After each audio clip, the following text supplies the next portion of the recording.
I just want to give y'all a quick update, man. I don't appreciate anybody thinking this is a hoax. You know, today is one of the worst days of my life. Seriously, being a plumber and getting my license was one of my biggest life accomplishments, especially with the lifestyle that I used to indulge in.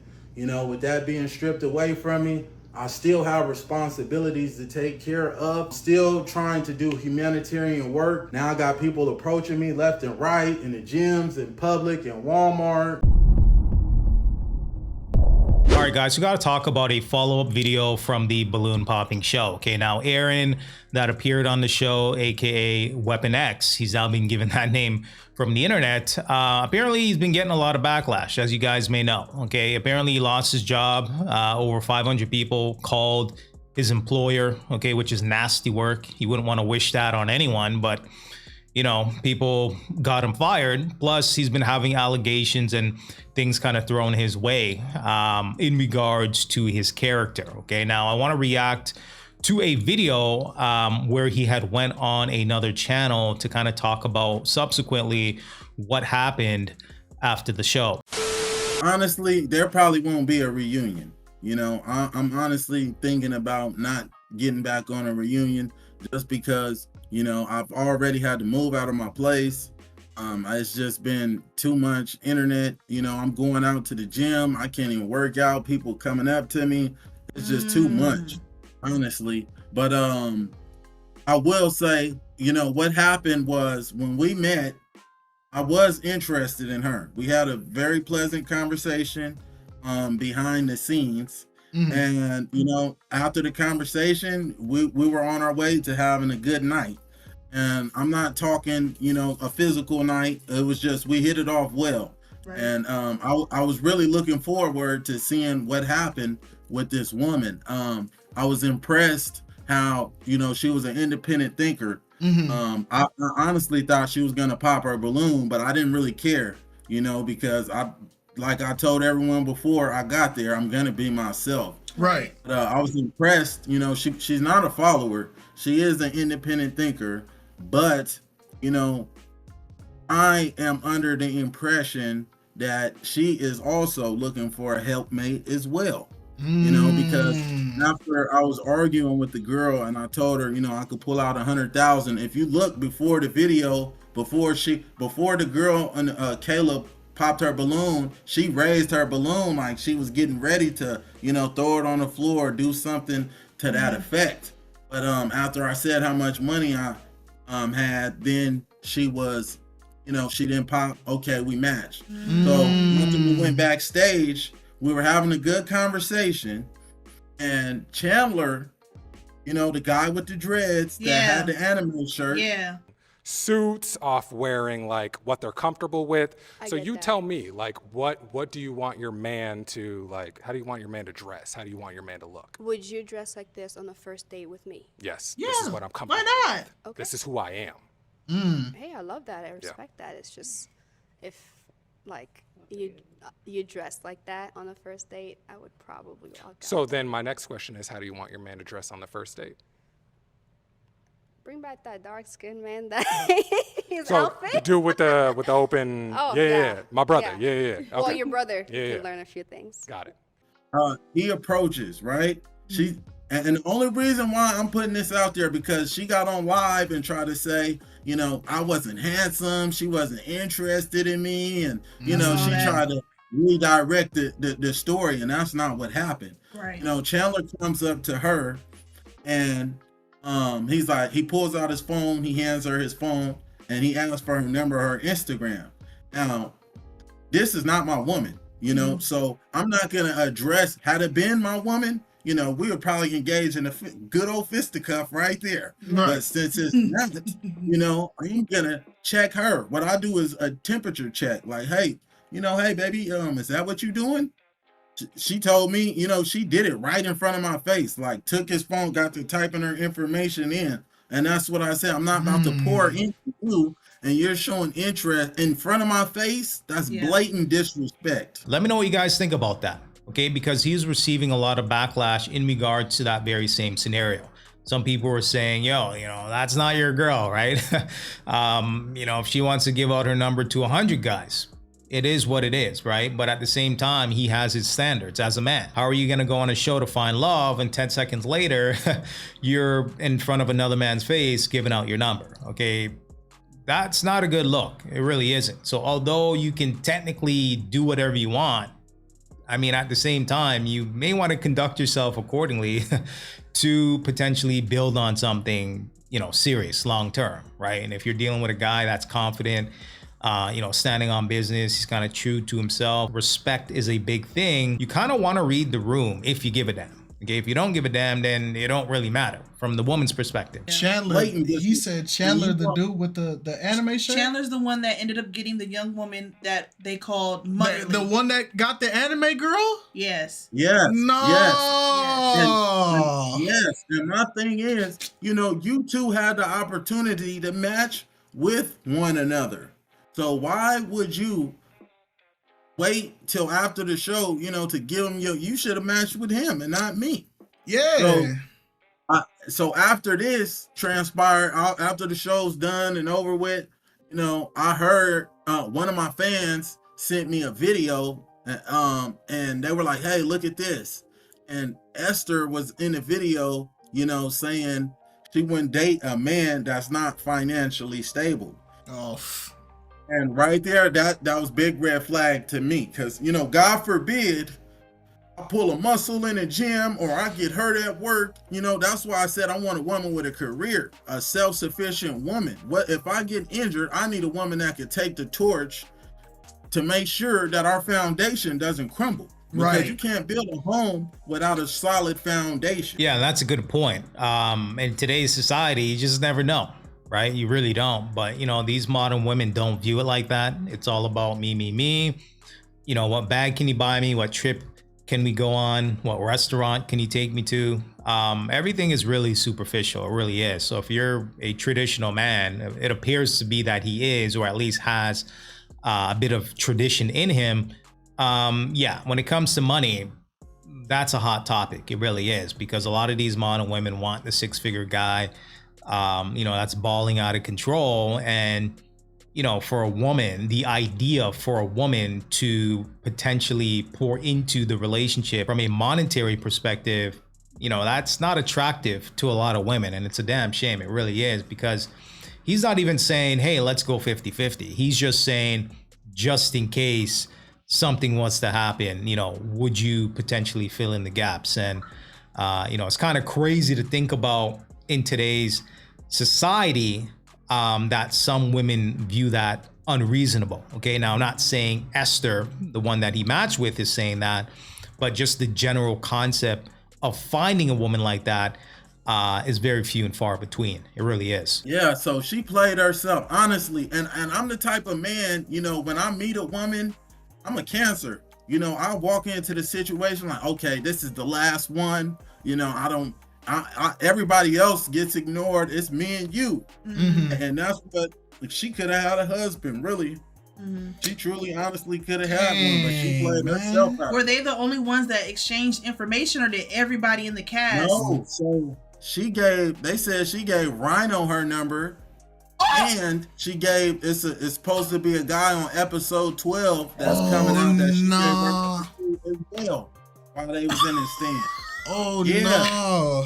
Wow. Yeah, so come on, man. Like, this was a joke to these women. They're looking for a helpmate. And then, okay, this is another thing that they did too. So they were all on live.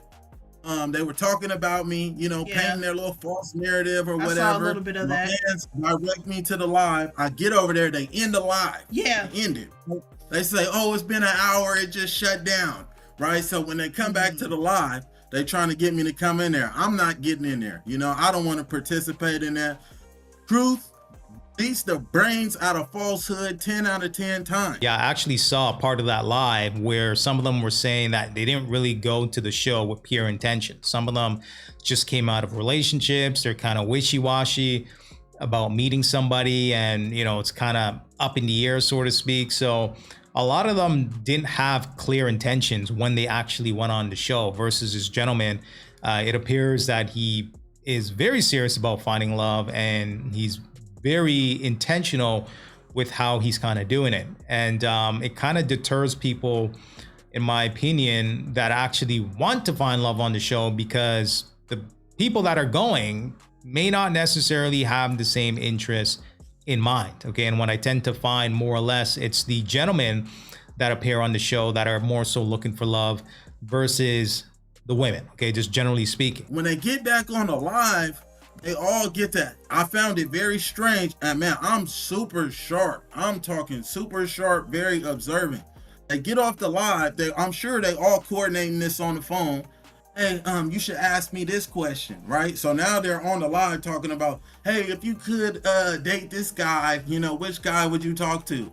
Oh, I would date this guy from episode 4. She'll date this guy for episode 6. Now they're just putting it out there, you know, so these guys reach out to them, and they just did this for attention. And it's any guy that reaches out, like any guy that reaches out to them, any type women like that, bro, y'all can have them. You're doing yourself a major disservice, because after she get in them pockets and run your money dry, they on to the next, man. They on to the next. Dang, man. And this is why we made this point on one of the videos we did. I think we said it on the reunion.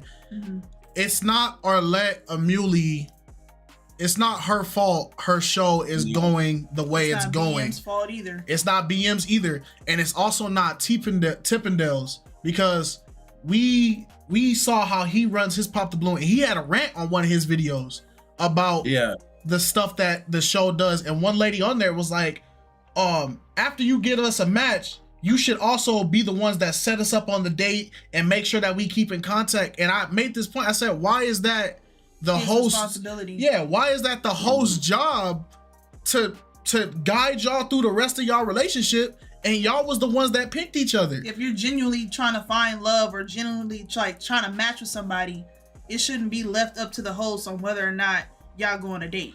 And so now I'm even more irritated, because one, don't go on that show and get a match and then not even commit to the match, because now it makes Arlette's show look so unauthentic, and it's not even on her. And so now we got you got a match on the show. Everybody's like, oh, I can't wait to see they catch up. But they didn't make the women on that show, or the people, I don't even want to put it on women, but the contestants on that show made it so uncomfortable for other contestants on that show who were genuinely looking for love. It sucks to hear that you don't want to do the reunion. You don't want to do the catch up and stuff. Because there's a lot of people that are waiting for you to do the catch up. And it's just, that sucks. That sucks. I'm probably not going to do it. It's just so much slander. And these women, they not ready. Like, I'm ready. I could feel it in my bones. You know, I know exactly what I want and what I'm looking for. And that's why I'm very direct in my approach. You know, because I'm here and I'm ready. These women, they not. So, I mean, what else can we do? But I think Arlette is doing a phenomenal job at being a host. Arlette. She is a spectacular host, one of the best hosts, if not the best host, you know, on these dating show games. They certainly need to give her a Netflix or something, you know. Shout out to Arlette. Shout out to BM, everybody that made Love Quester, that made this possible. And may God continue to bless you all abundantly. Right. We gonna keep it going. Oh, let me add this too. Me and Esther, we did not go on a date. You know, I disqualified her immediately. I turned around. Kayla tried to put on Instagram that I was arguing and all of this. What am I gonna argue for? The only reason why I'm arguing, and I'm not even really arguing, I'm shutting it down again, because I'm a man, I'm a king, you know. Don't talk over me. But we didn't go on a date, you know. After I disqualified her, that was the end of that. You know, they said that we were arguing. Wasn't no argument, period. I left, me and my brother left, and that was the end of that. She has reached out back to me. You know, I don't know if you guys seen the screenshots or not. She lied to the internet, you know, stating she had no interest in me whatsoever. So I had to upload the screenshot. She did send me her number. All right, so let's read some of this text message. It says, "You over me now. I'm happy that you found someone else. I love you. Good luck. Yes, I am. Trust me, don't text me anymore. I'm not gonna reach out to you. I'm happy again. You need to stop the BS. Why do you keep contacting me? The first thing you did when I left was reach out to men. Your blank never loved me, so quit telling yourself that. If you did, you would have appreciated me the first time and did right by me, not cheated." Y'all get the point. Let's keep going. And she was requesting me to call her. And I honestly, I was thinking about calling her because, you know, she's aware more than those other girls. She is God-fearing. Y'all do not penalize her. You know, she's a young woman. She's only 23. You know, she still has some more maturing to do. But after this experience, I told myself, you know, I would at least want to deal with a woman that's 25 or above, because I feel like, you know, at 25 years old, that's when you hit that maturity point. You know, but Esther really thought it was acceptable giving out her number. And I just had to upload the screenshot to show everybody, you know, I'm the truth, man. I'm not going to lie about nothing. The woman did reach out to me. She did want a second chance with me. I thought about it, but I honestly, I'm not doing no second chances and you showing signs of promiscuity. It's not going down. And I want to say this, I'm gonna make sure I put his socials throughout the whole video, because I also want him to start being able to grow his platform as well, because you have a great internet personality, even with just us talking. Even though we're rookies to this, I've been doing content creation for the past 7 years. So you have a good personality, you have a solid head on your shoulder, and there's gonna be a lot of people that, if this doesn't blow up the way you're blowing up right now, I imagine that you're gonna get more and more interviews from people. All right, so I wanted to read one of his recent captions that he made on his Instagram. It reads, "The eye candy is appealing to the eye, but it also what I call a hallucination and a mirage. This is the forbidden fruit in the Bible. Yes, the nectar may taste sweet momentarily, but that poison inside the fruit will ruin you. I was going back for the reunion, but I'm not. Y'all digging graveyard deep to ruin me. I was talking to the producers about taking Esther on a date to Mexico yesterday. I said I didn't want to do it if she was not sincere. I sat on the phone and did the mental gymnastics with her, and she is a good talker. But at the end of the conversation, the last thing she asked me for was some money from the t-shirts I'm getting. I thought she was joking and waved it off, and she asked a second time. It resonated on my mind all night, and I decided not to entertain her. I felt her response was dry to the scripture I sent her, and I told her I lost my job, and she didn't give a dang." Are we surprised? Right? I mean, honestly, are we surprised at this point in time? And again, it's a damn shame that he went on the show to find love, but I think what you're seeing is more and more women that are going on the show for the money, fame, and attention. Okay, that's what it appears to be. And you know, the fact that she didn't give a damn about your job, that says a lot. It really does. Okay, maybe you dodged a bullet. I'm just saying, there's a possibility here you dodged a bullet. You didn't really have to invest any time and money into the situation. Hopefully you're able to kind of bounce back, you know, losing your job. Maybe you're able to start your own business or get into the content creation, personal training, so on and so forth. He seems like a smart dude, so I'm not too worried about him getting back on his feet, but it's just crazy, man. You just got to throw your hands up at this point in time. And you know, as a man, when you're out here dating, you got to have your head on a swivel. Okay, you don't know who's who. You don't know what people's intentions are, you know, what they're trying to do, what they're really after. Are they being genuine? You just never know. You really don't. And that's why you're kind of seeing guys just checking out, not really dating anymore, and, you know, really taking women serious. And although this situation specifically is more on the extreme side, you know, a lot of guys are just not seeing the value in dating. Okay, this doesn't instill confidence in a lot of guys. It really doesn't. I think for him, he just needs to move on from this situation. Okay, there's no point in really entertaining this any further, because you kind of get into a situation where you're kind of going back and forth on the internet. You know, you're saying one thing, she's saying the other thing. So hopefully he's kind of able to move on and not really give this any more of his time and energy. You know, in a few weeks, this will probably die down and we'll move on to something else. Okay, that tends to be the cycle when it comes to the internet. It's all about narratives. Okay, who can spin a better narrative? The more you kind of pour into this, the more of your energy that you pour into this, the more people are going to judge you for what you're really not. Okay, and they're going to twist it and kind of manipulate the situation and paint you in a light that doesn't portray your actual personality and your characteristics as an individual. So yeah, hopefully he's able to get past this. But let me know what you guys think. Go ahead and provide me some feedback. And until next time.